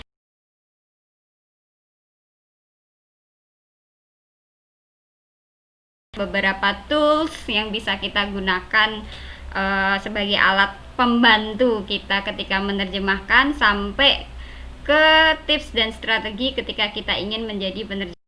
itu lengkap sekali. Saya melihat di sini tuh ada beberapa mahasiswa saya dari Universitas Nasional. Saya sangat senang teman-teman mau hadir di sini. Semoga bertambah ilmunya, gitu ya. Jadi semoga yang disampaikan Mbak Haira ini tadi juga memperkaya gitu ya insight kita gitu. Terus ada tadi di komen juga Mbak mengatakan bahwa kok saya hanya bisa melihat slide-nya Miss Haira, mungkin muridnya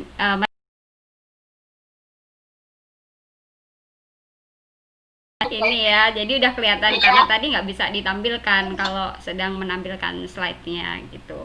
Terus saya mungkin ingin menanggapi sedikit tentang pentingnya kita juga menguasai pola ya bahasa Indonesia yang baik gitu, karena saya melihat sendiri gitu ya ketika beberapa manuskrip masuk, tulisan masuk ke Invermia yang ingin diterjemahkan gitu ya, tulisan bahasa Indonesianya itu sering banget itu masih berantakan gitu, dan bahkan nggak ngerti subjeknya yang mana, predikatnya yang mana gitu, dan ini bener-bener menyiksa ya menyiksa sekali Pak.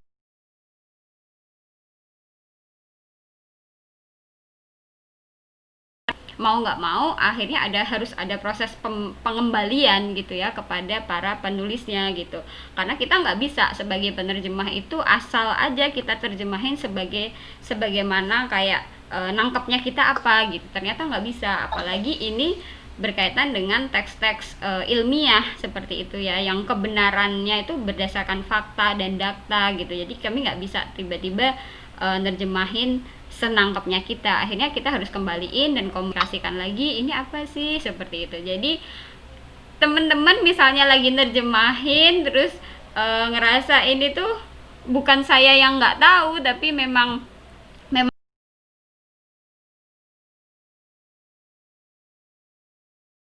langsung pada yang menerjemahkan ini maksudnya apa sih gitu, itu nggak apa-apa banget gitu. Itu kita sejauh ini di Invermia itu selalu begitu gitu. Nah, sudah banyak yang ada yang saya ingin sharing tadi dari siapa ya, Inggit ya gak ya, siapa tadi, Anggi, bukan, saya harus scroll panjang karena jawabannya tadi banyak, dan dia wait dari Rifki Anggari, are you there? Oke. Rifki, ya, sampaikan. Silahkan Rifki. Oke, Rifki.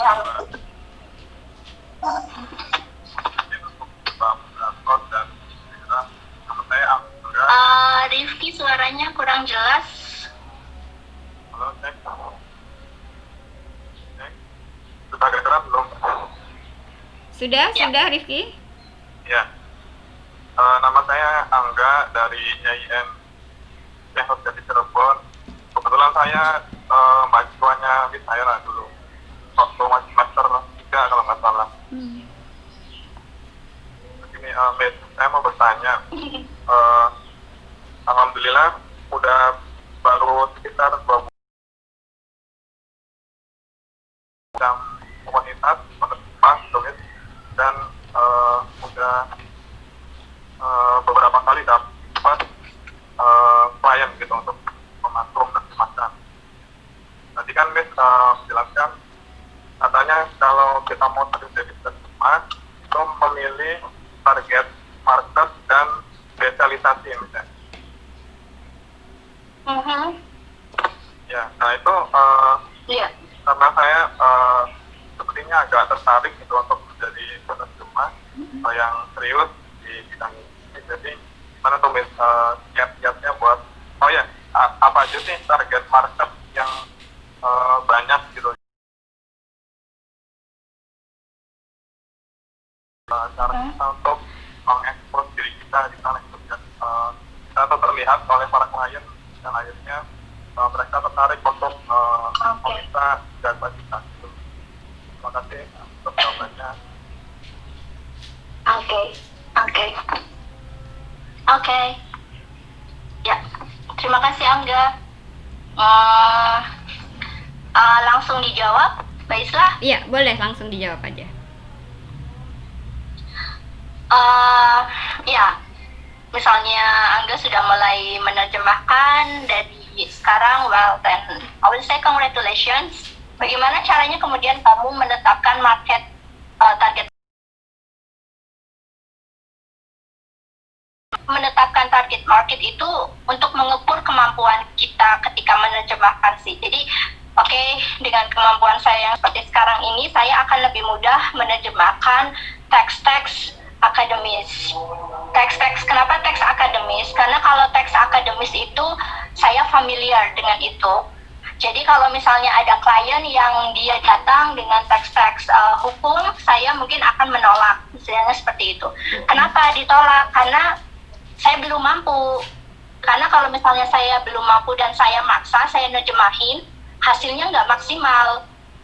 Dan nanti dia pasti nggak akan datang lagi. Dan jangan sampai kemudian si klien ini bercerita ke orang kayak gitu. Jadi mungkin menentukan target market kita itu untuk mengukur, oke, kemampuan saya mungkin masih di seperti ini dulu sih. Kalau menurut saya gitu ya. Jadi untuk sekarang kita tentukan dulu target market kamu siapa. Karena di dunia bisnis sekalipun misalnya mereka punya istilah-istilahnya sendiri. Apalagi misalnya saya pernah jadi dapat terjemahan jadi sebuah perusahaan ukir di Jepara lah. Ya. Kemudian dia lagi mau bikin perjanjian kayak gitu dengan menggunakan bahasa-bahasa perjanjian dagang, dan yang itu adalah bahasa-bahasa yang Masya Allah banget.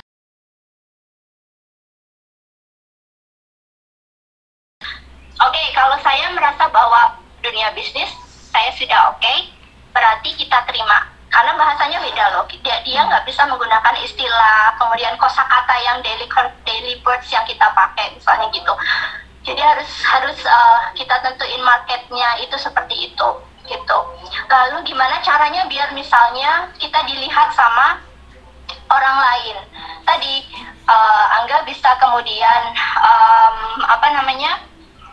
mempublikasikan servisnya melalui WhatsApp atau melalui internet, melalui social media maksudnya. Kemudian ada juga beberapa agencies yang bisa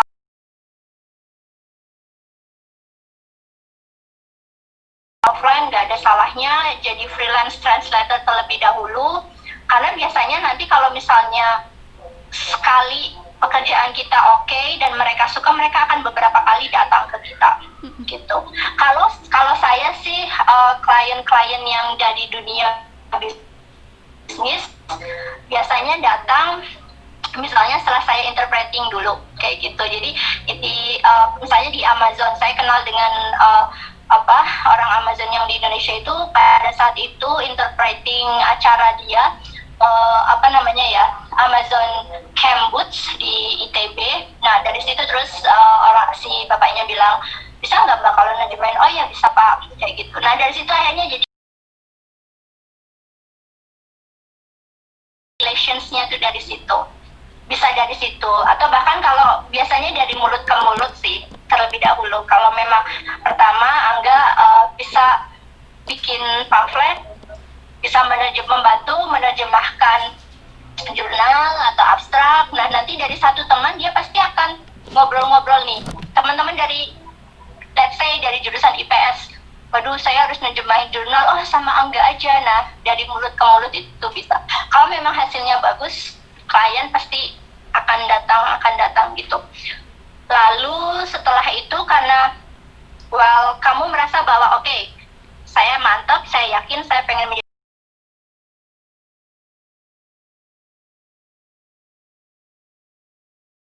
dulu ya. Oke. Nggak masalah enggak. Jadi kamu bisa kemudian setelah lulus bisa mendapatkan pelatihan penerjemahan, get certified, itu sangat mungkin sekali. Jadi yang penting satu hal dan kamu fokus di situ. Gitu.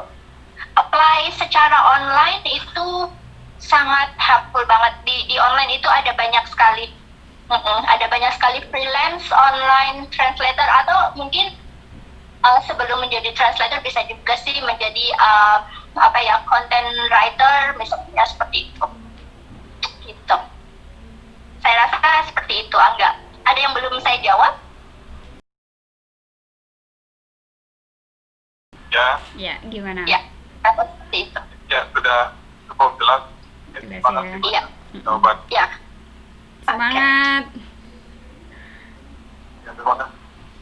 Oke, selanjutnya ini ada Mbak Ningsih. Mbak Ningsih mau menyampaikan sendiri. Mbak Ningsih ini dari Kediri. Mau menyampaikan sendiri atau dibacakan saja? Silakan Mbak Ningsih.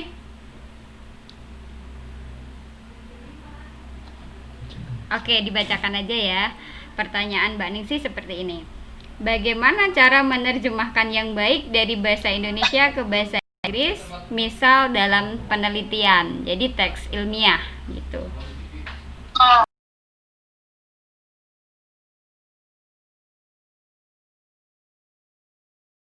Saya lebih akan mudah untuk menjawabnya. Kenapa? Karena ini berkaitan dengan metodologi dan sebagainya gitu ya. Jadi kalau menerjemahkan teks-teks ilmiah itu gimana caranya biar baik?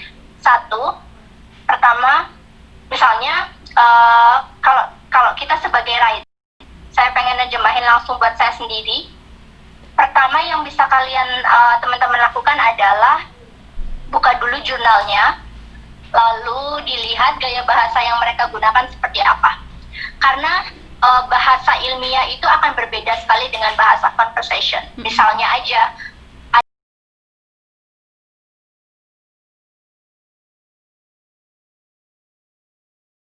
kata ganti orang ketiga, kata ganti orang pertama seperti saya, kamu, Anda, kami, seperti itu. Jadi kita lihat dulu style yang mereka gunakan seperti apa, karena itu akan jadi patokan kita. Kalau kalau misalnya sudah, mungkin ada juga beberapa jurnal yang mereka menggunakan saya dan sebagainya. Berarti gaya yang kita akan gunakan ketika menerjemahkan, kita bisa mengikuti gayanya seperti itu. Ada juga loh ternyata beberapa jurnal yang mereka menggunakan penulis, bukan the writer, kayak gitu. Ada yang seperti itu. Lalu bagaimana untuk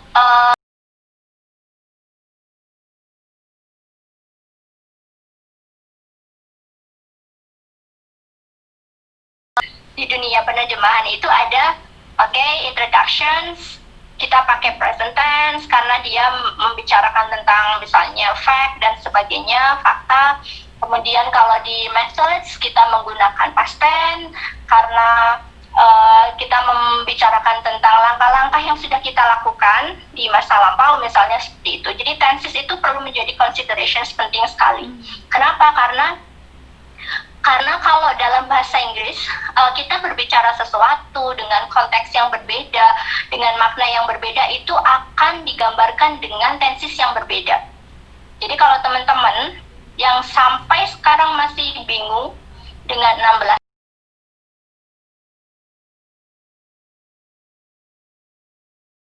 diperhatikan lagi. Kalau ada yang bilang bahasa Inggris itu kan communication aid, sorry, kita sebagai translators loh, kita itu ahli bahasa, jadi tenses 16 itu nggak boleh salah kayak gitu. Kecuali kalau kalian belajar bahasa Inggrisnya cukup untuk daily conversation sebagai pelancong misal gitu. Masalah nggak memahami 16 tenses, tapi grammar itu penting sekali karena different expressions dalam bahasa Indonesia itu bisa dijelaskan dengan ekspresi dalam bahasa Inggris dengan memainkan grammarnya sehingga cukup simpel misal gitu. Kemudian selanjutnya kosakata, semantics, lexical itemsnya dimainkan juga. Yang dimaksud dengan lexical ilmiah, kita harus memilih menggunakan kosakata yang formal, kemudian yang lebih baku, ya sama seperti bahasa Indonesia aja gitu sih, Mbak. Jadi misalnya, biasanya kita bilang according to, mungkin bisa kita ganti dengan Brown deploys, Brown asserts, bilang seperti itu. Itu akan jauh lebih lebih enak untuk dunia penulisan kayak gitu. Semantic fields-nya perlu dimainkan. Lalu, nah ini yang perlu diperhatikan banget. Karya ilmiah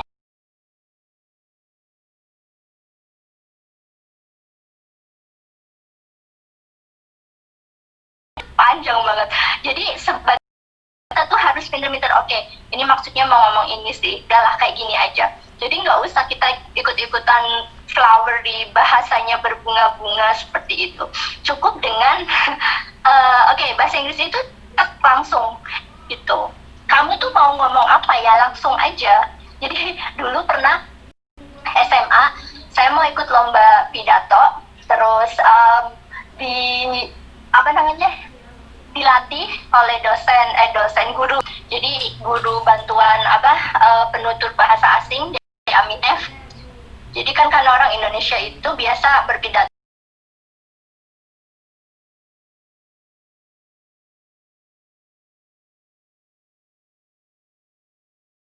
aja ke poin, so gak perlu kamu menyebutkan banyak hal. Apalagi kalau ya karena memang budaya kita memang seperti itu sih. Sehingga kalau memang kita mau berbahasa Inggris dan kita lihat siapa lawan tutur kita gunakan budaya dia dalam berbahasa gitu. Oke, nah dalam dunia penulisan pun gitu, nggak usah panjang banget, biar complicated, biar kelihatan keren, malah bukannya keren, malah bingung ini, malah jadi bingung kayak gitu. Ini maksudnya apa, dia kok panjang banget kalimatnya. Nah, sebagai penerjemah kita bisa bikin dia jadi simple, misalnya kalimatnya dipenggal, dipotong, itu bisa.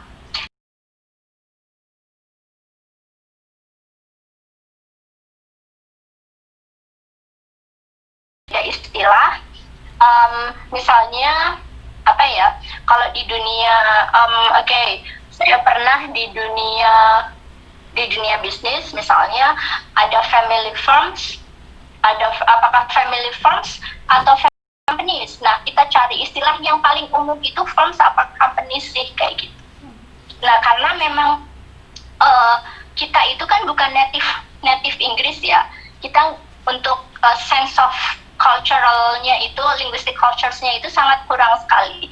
Hal yang bisa kita lakukan adalah dengan kita melihat di Google yang paling umum digunakan apa sih. Kalau teman-teman yang dari bahasa Arab,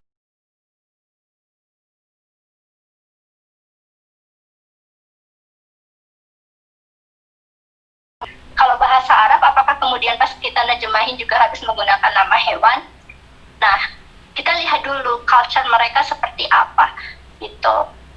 Jadi akhirnya ada sebagai seorang penerjemah, biar hasil terjemahan kita bagus, kemudian kita harus mainin juga cultural adjustment-nya, bahkan untuk teks-teks yang bersifat penelitian gitu sih. Grammar pokoknya nggak boleh salah sama sekali, harus benar. Kalau ada orang bilang tidak ada yang sempurna di dunia ini, maka saya boleh bilang writing itu sendiri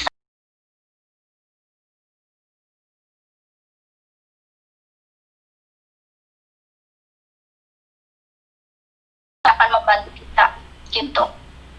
Menurut saya seperti itu lah. Ya, wah lengkap.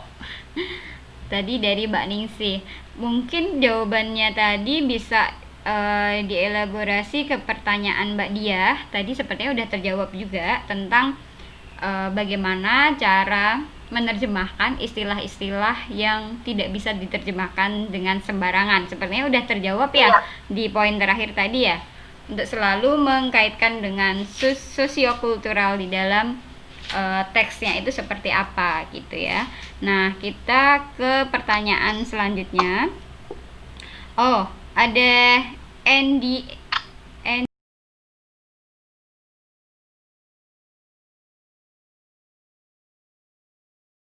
kayaknya itu teman saya Mbak Intan akan juga sharing tentang hal itu. Jadi mungkin di bagian akhir aja ya saya bahasnya.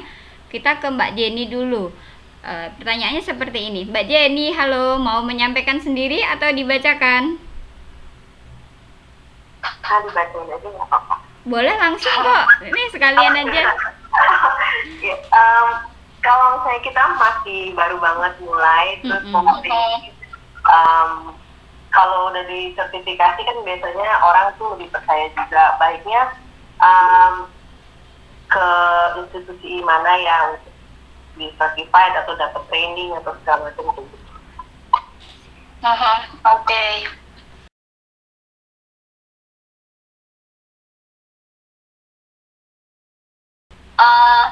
Tidak tercertified karena saya seperti tidak pengen begitu benar-benar personally ya, apa sih namanya, benar-benar menekuni translations. Well, sometimes saya merasa bahwa dunia pengajaran jauh lebih menyenangkan, tapi ya meskipun kemudian saya juga melakukan translations karena memang challenging. Kenapa translations? Jadi belajar banyak kosakata dan hal baru sih dari situ. Kalau memang misalnya Mbak Jenny menginginkan sertifikasi dan belajar banyak tentang dunia mungkin di UI ada ya lembaga penerjemahan di UI, lalu mereka kemudian mereka juga mengadakan sertifikasinya juga. Sertifikasinya itu biasanya dilakukan oleh Kemenkumham dan ditandatanganinya biasanya oleh Gubernur DKI, seperti itu. Bisa sekali Mbak Jenny. Jadi mungkin kalau saran saya sih kita langsung aja ambil lembaga yang besar, karena mungkin orang akan kemudian melihat portofolio kita.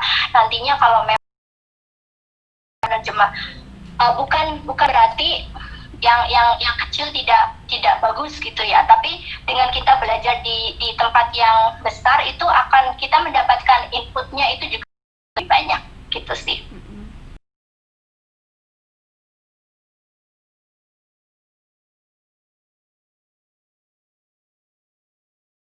Internasional gitu, nanti bisa ke sana, bisa kok, ada webnya, bisa diakses dengan mudah gitu.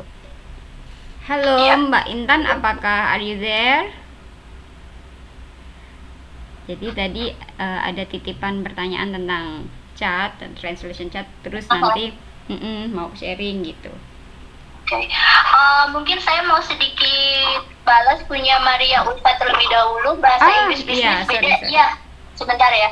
Beda, iya Mbak, beda. Kenapa beda? Karena istilah yang digunakan itu pasti beda. Beda dari misalnya dunia daily conversations.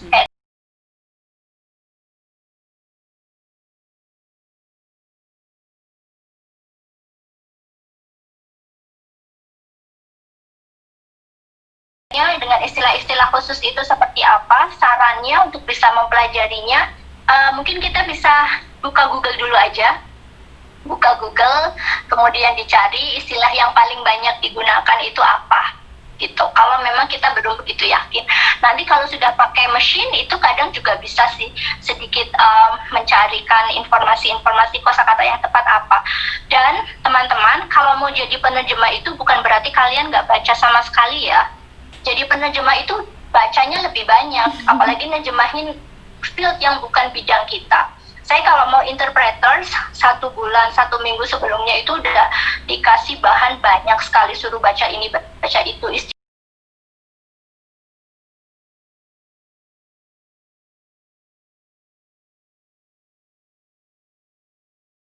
Interpreters itu atau penerjemah itu akan banyak baca. Gitu. Dengan banyak baca kita jadi banyak tahu. Begitu sih. Oke. Ya, sudah. Oke, terjawab ya Mbak Maria Ulfa. Ada lagi teman-teman yang ingin sharing langsung? Atau kalau enggak langsung berarti ke pertanyaan NDA dibacanya apa? Namanya ini. Langsung aja boleh?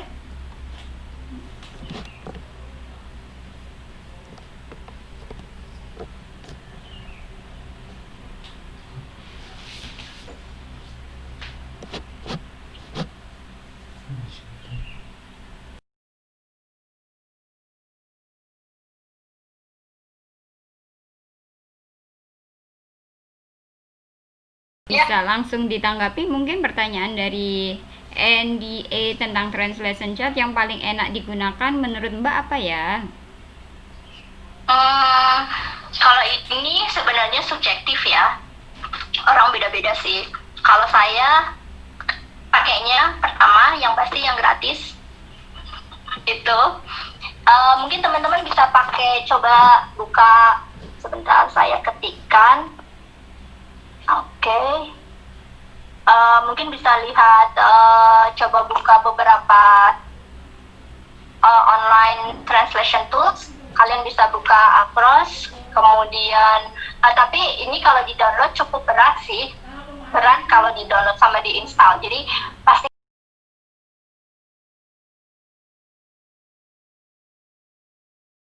gratis-gratis aja ya.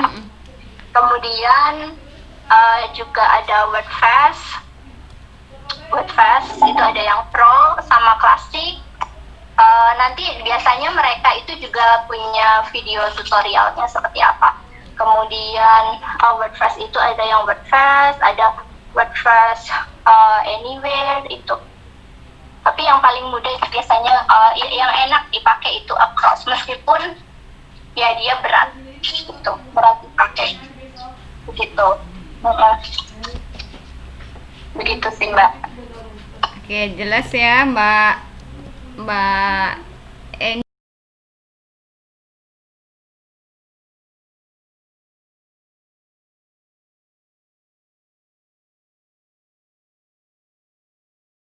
Sorry. Oh iya, beberapa ada yang live dulu. Ya, silahkan, nggak apa-apa. Iya, tapi nanti kalau 5 menit terakhir saya akan minta teman-teman untuk mengisi satu form yang isinya seputar evaluasi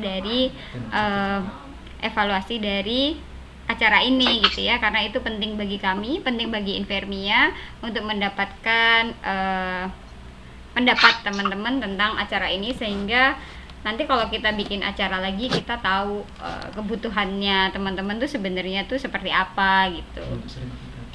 Iya.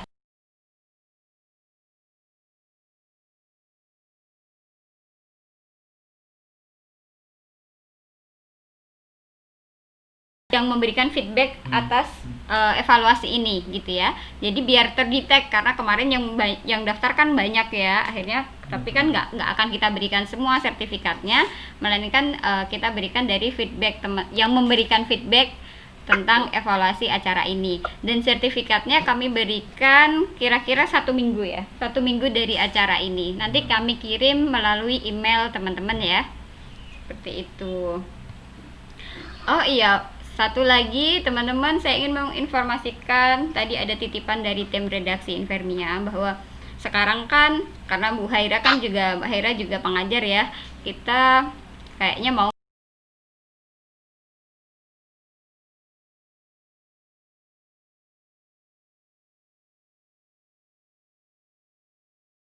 diajak gitu ya untuk terjun langsung ya ke beberapa area kerja yang nantinya berkaitan dengan program studinya teman-teman. Nah, untuk Bapak Ibu dosen yang ada di sini gitu ya, kami ingin menyampaikan bahwa Infermia ke depan akan sangat membuka diri kepada beberapa institusi yang ingin menempatkan gitu ya, atau ingin mengajak mahasiswanya untuk magang atau sejenisnya di Infermia, bisa menempati sebagai penerjemah ataupun proofreader ataupun editor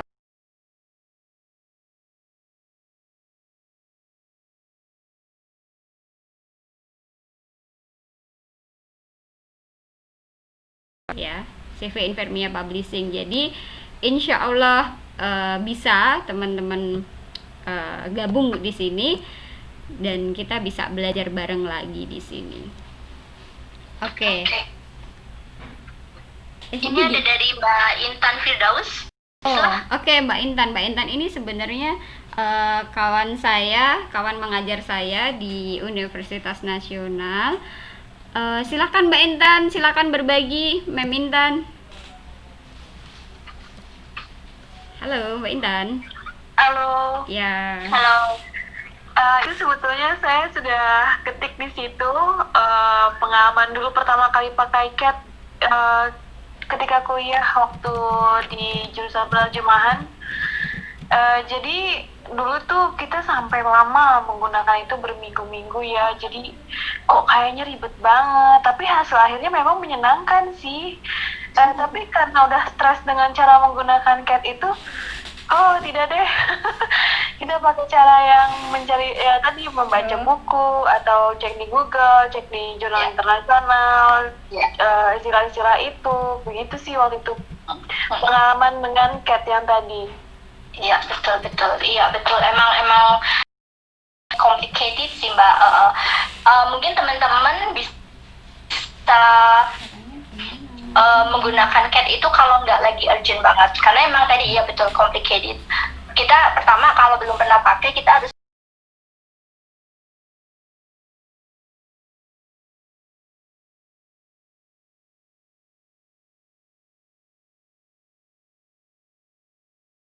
itu diterjemahin.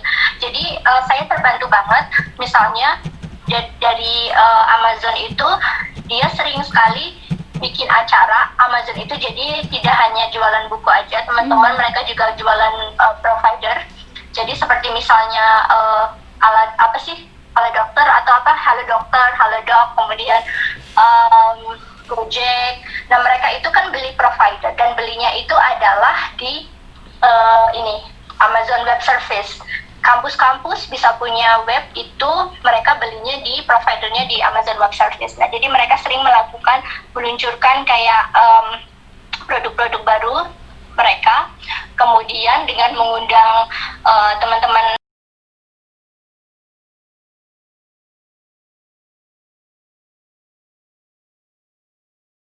minta sama Amazon di Indonesia, lalu diminta diterjemahkan ke bahasa Inggris, mungkin sebagai laporan dan sebagainya. Nah, itu banyak sekali istilah-istilah yang sama dalam bahasa Indonesia, dalam beritanya tersebut. Itu akan takes time banget kalau misalnya saya nerjemahin satu persatu. Karena biasanya mereka akan bilang, Mbak ini naskah nanti sore jadi ya, kayak gitu. Bahasanya itu gampang, tapi karena banyak, maka pasti akan takes time dan akan jauh lebih mudah kalau kita pakai CAT tadi. Tapi kalau misalnya kemudian teman-teman menerjemahkan biasa, misalnya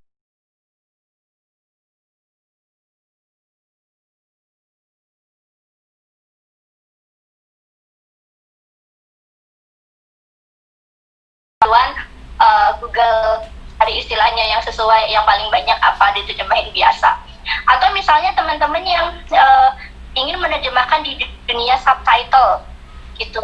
Nah, itu mungkin menggunakan CAT itu akan membantu, karena kalau di CAT itu jadi misalnya per sekian detik terjemahannya itu harus pas cocok dengan per sekian detik si karakternya itu ngomong. Jangan sampai si orang yang ngomong itu udah masih yang sama kelewat. Nah, itu dengan bantuan mesin itu bisa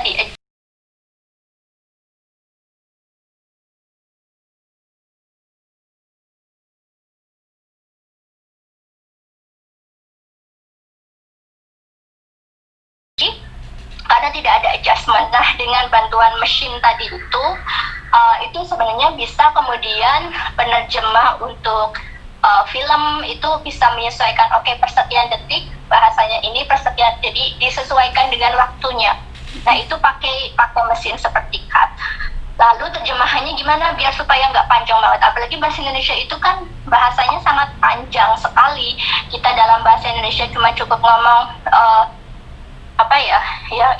yang simple, misalnya or, jadi atau.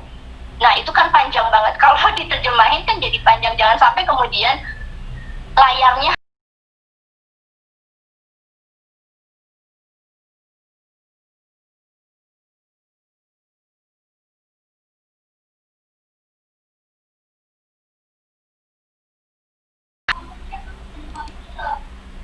gitu sih teman-teman. Ya. Oke teman-teman, terima kasih banyak Mbak Haira, Mbak Intan juga terima kasih. Untuk link pemberian feedback sudah saya kirim di kolom chat. Di kolom chat yaitu bit.ly/evaluasi bahasa Indonesia. Kemudian strip Infermia Talk 01. Silahkan ya, bisa langsung di copy aja nanti ya. Ada lagi, kita masih ada waktu 3 menit lagi sih sebenarnya.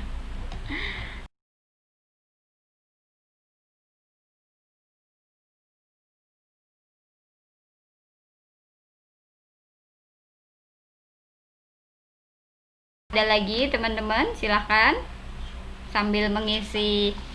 Kenapa? Iya, 3 menit lagi ya, sambil mengisi form evaluasi. Kalau enggak mungkin Mbak Haira bisa memberikan apa ya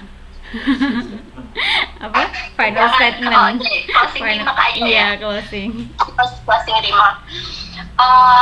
So my closing remark will be, teman-teman yang ingin menekuni dunia penerjemahan, saya sangat encourage sekali, karena dunia penerjemahan itu sangat luas sekali. Kalau kalian suka challenge,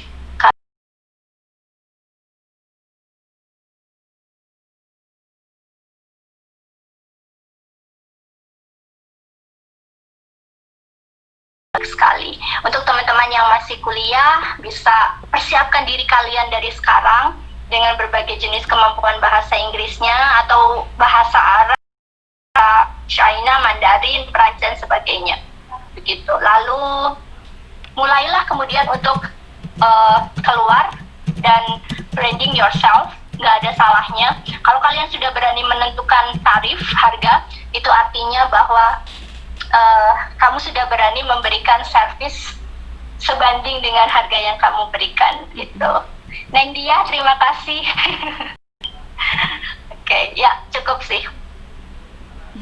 Ya, ini ada yang langsung komen.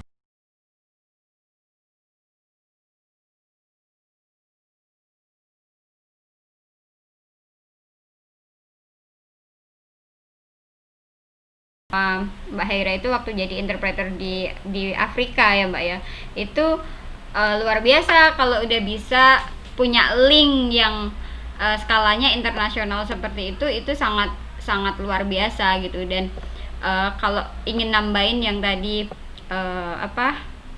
tips untuk melebarkan sayap itu seperti apa, saya kira benar bahwa kita tuh nggak bisa kalau misalnya berjalan sendirian. Kita selalu butuh komunitas gitu. Komunitas itu akan impactnya itu sangat luar biasa karena memperluas gitu ya. Kita itu akan terbangnya sampai mana itu komunitas. Dan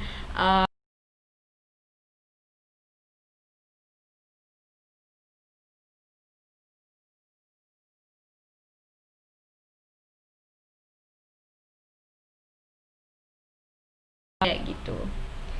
Oke, sertifikatnya dikirim apa nanti, di pengembaliannya seperti apa nanti dikirim ya sama Infermia melalui email yang terdaftar kemarin ya. Iya. Udah masuk.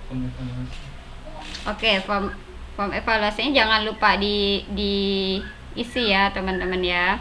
Oke, kalau sudah mungkin kayaknya cukup ya teman-teman. Nanti misalnya ada yang kurang, nanti bisa sih email melalui infermiapublishing@gmail.com, atau kita ada